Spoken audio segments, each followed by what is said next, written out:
She smells delicious. Really love how the tops came out this time.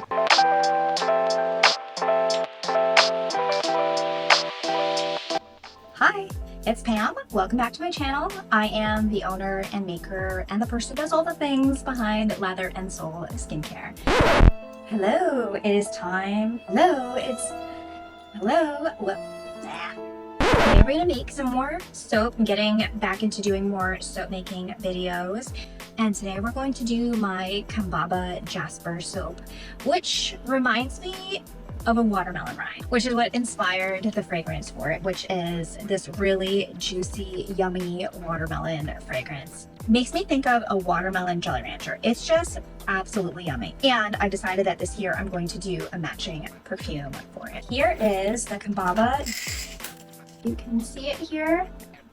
To me, it looks like a watermelon rind. You might feel differently, but that's what it makes me think of. So anyway, that was the whole inspiration. I don't want to do the stereotypical darker green, lighter green, and then the pinkish color with poppy seeds or something in it. It will be inspired by watermelon. That's just my thoughts on it. I just don't want to look like every other watermelon soap because summertime, a lot of soap makers are gonna do a watermelon themed soap, and I feel like they just all look the same, which is fine if that's like what you like, but I don't wanna do what everyone else does. So I'm gonna do my own little spin. So let's get to it. Let's suit up for safety and GMP. Theoretically, I should be wearing long sleeves, but I can't. It is too hot. I just can't. I get way too hot doing that, so I'm just gonna do my best to be really, really careful. I do want to get my colors situated. Going to be doing a total of 4 colors. I recently went through and organized some of my colorants. I'm going to do this evergreen mica. Also gonna use some charcoal. So that's gonna be the bottom layer, and that'll mimic the with the black swirls that are in Kambaba Jasper. And then the top layer, I feel like this looks like watermelon to me. I might mix this. And then there's gonna be a white layer. I do want this to be a slightly deeper green, so I am gonna add a touch of iron oxide, just like a smidge. I know some soap makers just add their mica right into their soap batter, not matter, but I don't like to do that. I'm gonna add some of this spray. My titanium dioxide, I always just keep pretty dispersed. And my lye. That rolled away and I caught it. Because mica is a pain in the ass to clean up and distill it. I'm gonna pre-disperse it in some of my oil. I think that is perfect. That's a perfect little watermelon color. I think I might actually add some iron oxide to that. You really only want to add a little bit at a time. I just do like a little pinch. Very, very pigmented. Dang, that smells so good. Oh my god. Got my goggles on.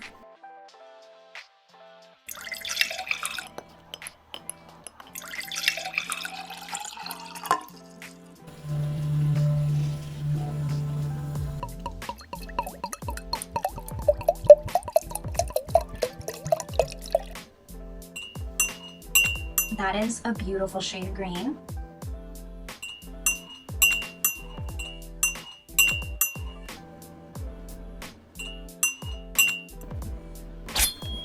We're gonna add the fragrance to these.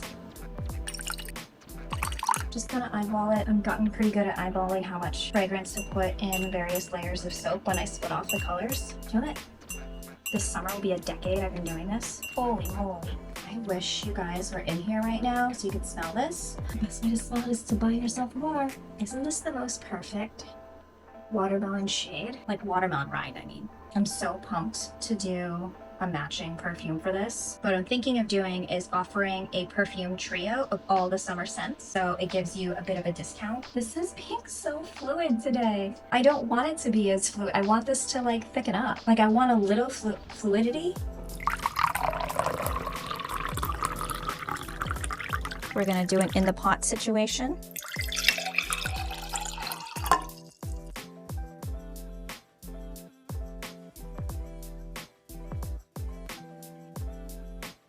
I totally meant to leave a little bit for the top. Oops.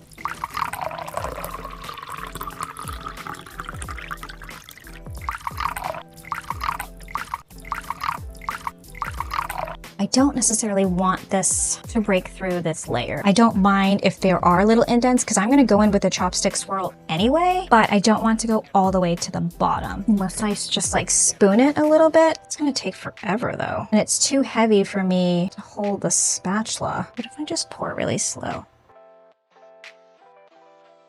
Oh, too fast, too fast, too fast, too fast.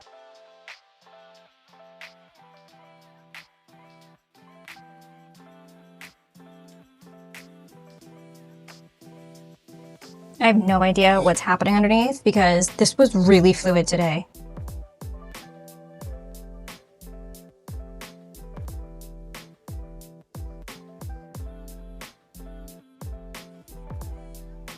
I can probably scrape some of the tiniest little black into the top just for a little hint of contrast.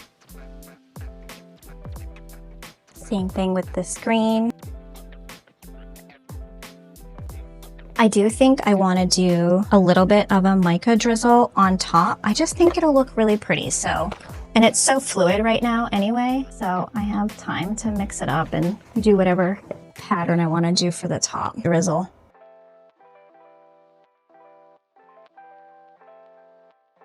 It's like a slightly different shade as the watermelon color, but I don't really care.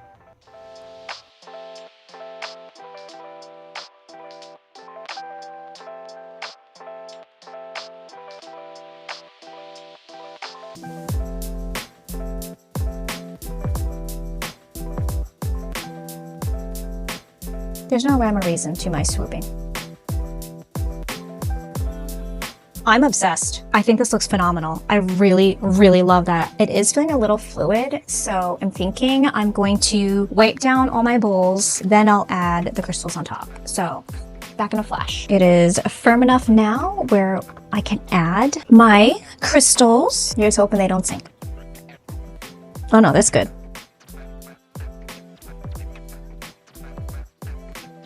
I'm gonna try doing 11. Normally I do 10, but I had to cut so many like little sliver samples when I was cutting my last batch. So you know what? Let's try 11. I'm being very careful not to touch the soap matter. These I feel like are really good quality Kambaba Jaspers because they are so beautifully tumbled. Sometimes I'll get some tumbles from suppliers and they're just like not tumbled enough. And I feel like they could have been shinier. Oh, this one looks really cool. I like to pick the coolest looking ones. You're just, baby, gorgeous. Your energy is magic. It's the next day. And it's time to cut the Kambaba Jasper soap. All right, let's get to cutting. She's gorgeous. She smells delicious. Oh, please, please, please come out the way that I'm picturing in my brain. Gotta release the suction.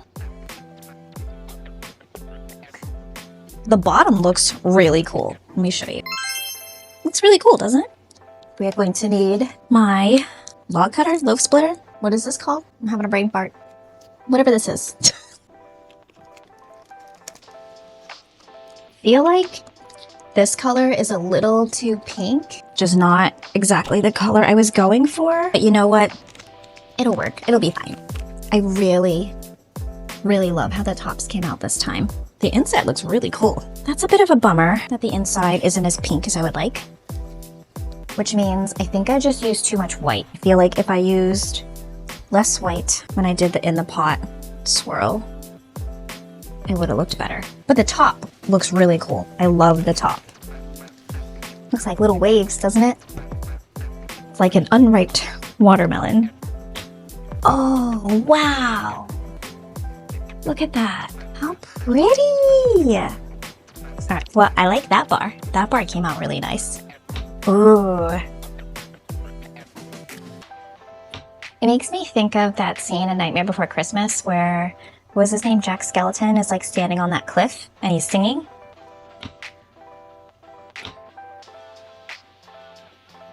So next time I make it, definitely more red, less white. Ooh, really love the swirls there. That looks so cool. I mean, the swirl pattern came out awesome. I really, really love the bottom layer, the green with the black. That side's cooler. But yeah, that black layer The black with the green, I think it's perfect. The bars are so smooth too. Ooh, look at the swirls there. Really pretty. Very cool. There's the top. Can you see how I was inspired by like a watermelon rind and why my brain went that way? Oh, look at that. Look at that swirl. And then check out this side. This one is going to be hard to pick which side of the soap I'm going to want to stamp.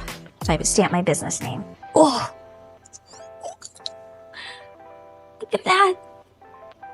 Looks like watermelon flames. I'm really happy with that bar. You know, this is actually working out quite nicely. I mean, yes, I would have liked the red to be a bit more red, but this is fine. It's another one that has the swirls pulled all the way through.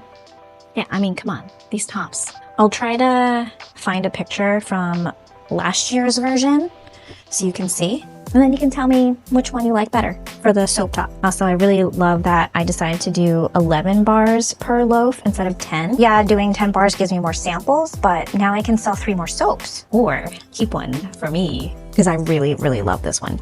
And my son does too. That's sometimes hard about running a business, that you want to make the money and you want to sell the things, but like you also want to enjoy the things that you make. All right, wait till you see this one. Look at that. That is so cool. What I like about doing these fun swirls is that it kind of makes me think of like one of those like Rorschach drawings. You can see all sorts of things in the bars. So if you see anything cool in the soap swirls, tell me what you see. Some things I wish I did differently when it comes to soap making. I wish I had invested in custom soap boxes sooner because I feel like they really elevate my branding and my packaging. I love the little details that I included on them. And I think even for like wholesale, it really leveled everything up for me. And I know one of my friends has a boutique and she was saying like something that she looks at when she is looking at wholesaling products is she wants to see how they're packaged. I think that makes sense because you want to look nice on the shelf, you know? I also know like it's expensive, but I had to order, I think like 3,000 to really get the best price. I ordered custom ones of my 4 scents. Something else I wish I did sooner when it comes to soap making was with my crystal soaps was not being so literal with the soap color palettes, because whatever the crystal was in the past, I would always try to just do those rose quartz, just various shades of pink, amethyst, various shades of purple. I feel like that just doesn't make sense. You can have colors that are inspired by. So that's like what I do more of now. Namaste Peaceful Soap with Rose Quartz, which is my best-selling one. It does have shades of pink in there naturally, but I did like hot pink. I also added some aqua to it just so that there was more contrast in the soap design. And I feel like it makes the soap designs pop so much more. And I'm really glad I did it. The other thing I wished I didn't do was buy so many different fragrance oils. Definitely gotten better about it over the years. I do on occasion though, like for instance, Candle Science, they do like fragrance flights and they'll do like 50% off. And so when they have that, I'll order one of their fragrance flights of like whatever collection they're promoting just to see if there's anything in that I like. Things that I wish I had done differently in the beginning was not do scents based on what people were always asking for, because what I'll often find people like, oh, do you make the scented soap, or do you make an unscented one, or do you do this, or do you do that? And it's like, no, but I could, thinking that because a handful of people ask me if I make a certain thing, they're like, all right, that must be what like more people want and I should make that soap. And every time I make an unscented soap just to kind of like appease those handful of people, they're sitting on my curing rack forever. Maybe someone will buy a single bar, but like I feel like my target customer is looking for interesting, unique, fun scents. They want something fragranced. I don't think my target customer particularly cares for unscented. Yeah, there might be, you know, those folks that do want it, but that's just not the majority of my customers. I'm not going to do unscented soaps unless someone wants to buy an entire loaf, in which case I welcome custom orders all the time. My minimum is just that you have to buy at least a loaf. If someone wants an unscented one, okay, I'll do it for you, but you got to buy 10. Other things that I wish I'd done differently was in the very beginning, because as like anyone who's learning something new, you want to try everything. You want to try all these different formulas and recipes and ingredients. I was putting like, I had one soap that I would sell in the past that smelled like honey, because back then I also sold raw honey. So I had this one soap that smelled like honey. I did put raw honey in the soap batter and colloidal oatmeal. I always have a hard time saying that the first time. And I used argan oil in it. And I was like, looking back, that was dumb because argan oil is really expensive. It's a luxury oil. That was just silly, because I feel like while a soap formula definitely matters and a well-made, thoughtful formula matters, I feel like a lot of the benefits of a lot of the oils don't make it through saponification, because the soap soap gets so hot as it's going through all the chemical reactions, I don't know that the benefits of that really fancy expensive oil is actually coming through. That's why, like, I don't think, I see it, there's this one brand that I see that uses Manuka honey in their soaps, and I'm like, that's just for label appeal.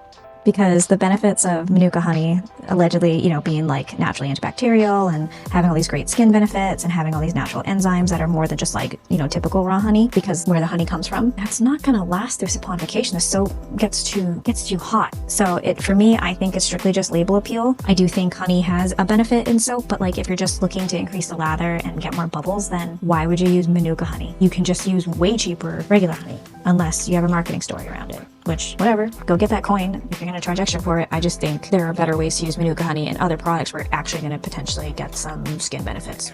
Just my opinion. I don't want to stamp these today because I feel like they're just going to be a smidge too soft. Sit for a day and then I'll stamp them tomorrow. But for now, they're going to go on the curing wax. Thanks for hanging out while I made my Kambaba Jasper watermelon inspired soap. You should also go join my mailing list, because if you join the mailing list, you get a coupon for 10% off of your first order. And when I run any specials, you'll be the first to hear about it.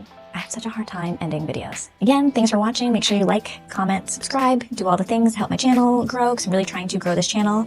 And I'll catch you in the next one.